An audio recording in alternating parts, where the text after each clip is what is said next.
की किरण जागती है। हाँ बाबा जी, अगर सब मिलकर काम करें तो हम पानी ढूंढ सकते हैं। हमने पहले कभी यह कोशिश ही नहीं की। लेकिन इतनी कठिन जमीन में नया कुआं खोदना आसान नहीं। मुश्किल जरूर है, नामुमकिन नहीं। अगर हम मिलकर काम करें तो ये हो सकता है। राजू खड़ा हो जाता है, उसकी आंखों में एक नई रोशनी है। तो फिर हम कल से काम शुरू करेंगे। मैं गांव के सभी युवाओं को इकट्ठा करूंगा, हम मिलकर नया कुआं खोदेंगे। यह कहते हुए वह शामू के साथ गांव के दूसरे युवाओं को बुलाने के लिए निकल पड़ता है। कहीं दूर से गरज की हल्की सी आवाज आती है, जैसे आकाश ने उनकी उम्मीदों की गवाही दे दी हो।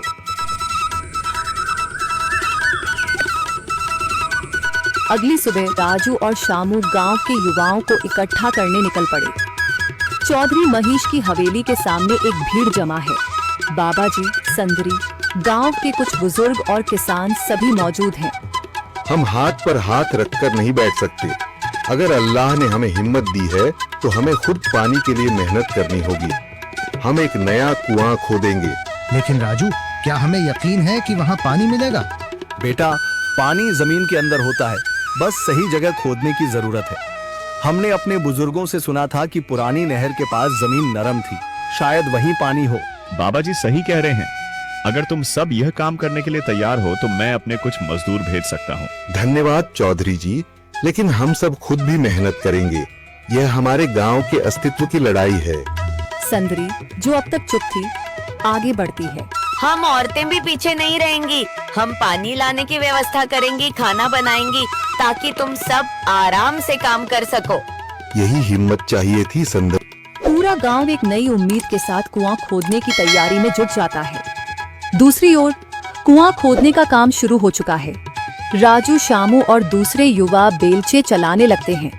मिट्टी बाहर निकाली जाने लगती है। तेज गर्मी के बावजूद सब पूरी हिम्मत के साथ जुटे हुए हैं। दोपहर की तेज धूप जमीन आग की तरह तप रही है। गांव के लोग लगातार कुआं खोदने में जुटे हैं।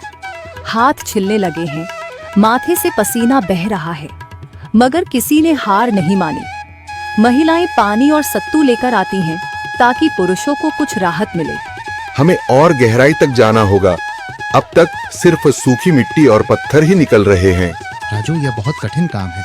अगर हमें पानी न मिला? अल्लाह मेहनत करने वालों को कभी निराश नहीं करता बेटा। तुम सब अपनी कोशिश जारी रखो, पानी जरूर निकलेगा। हिम्मत मत हारो।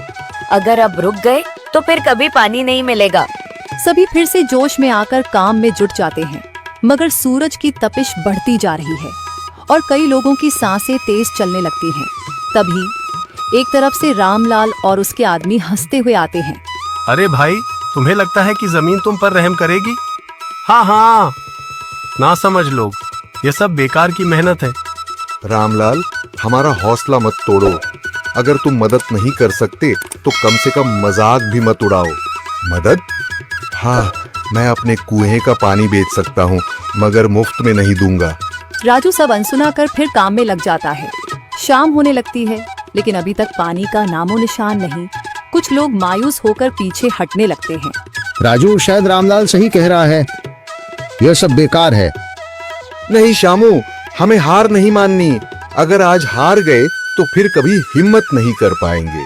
तभी अचानक फावड़ा किसी कठोर चीज से टकराता है। एक अजीब सी आवाज आती है। राजू चौंक कर देखता है और जल्दी जल्दी मिट्टी हटाने लगता है। अचानक एक ठंडी लहर महसूस होती है। सभी लोग दौड़कर आते हैं। जैसे जैसे मिट्टी हटती है, नीचे से गीली जमीन नजर आने लगती है। सब हैरान रह जाते हैं। सुभान अल्लाह, मैंने कहा था ना, अल्लाह हमारी मेहनत को जाया नहीं करेगा। राजू और बाकी सभी जोर लगाते हैं। कुछ ही पलों बाद अचानक मिट्टी के नीचे से पानी की एक छोटी सी धारा फूट पड़ती है। गांव वाले खुशी से चिल्ला उठते हैं। पानी, पानी निकल आया। यह अल्लाह की कुदरत है रामलाल, जिस पर तुम्हें यकीन नहीं था। पूरा गांव आनंद से झूम उठता है। लोग एक दूसरे को बधाइयां देते हैं। औरतें दुआ करने लगती हैं। कुछ दिन बीत चुके हैं। गांव वाले नए कुएं से पानी भर रहे हैं, खेतों को सींच रहे हैं और जिंदगी फिर से पटरी पर लौट रही है। मगर रामलाल अब भी अपनी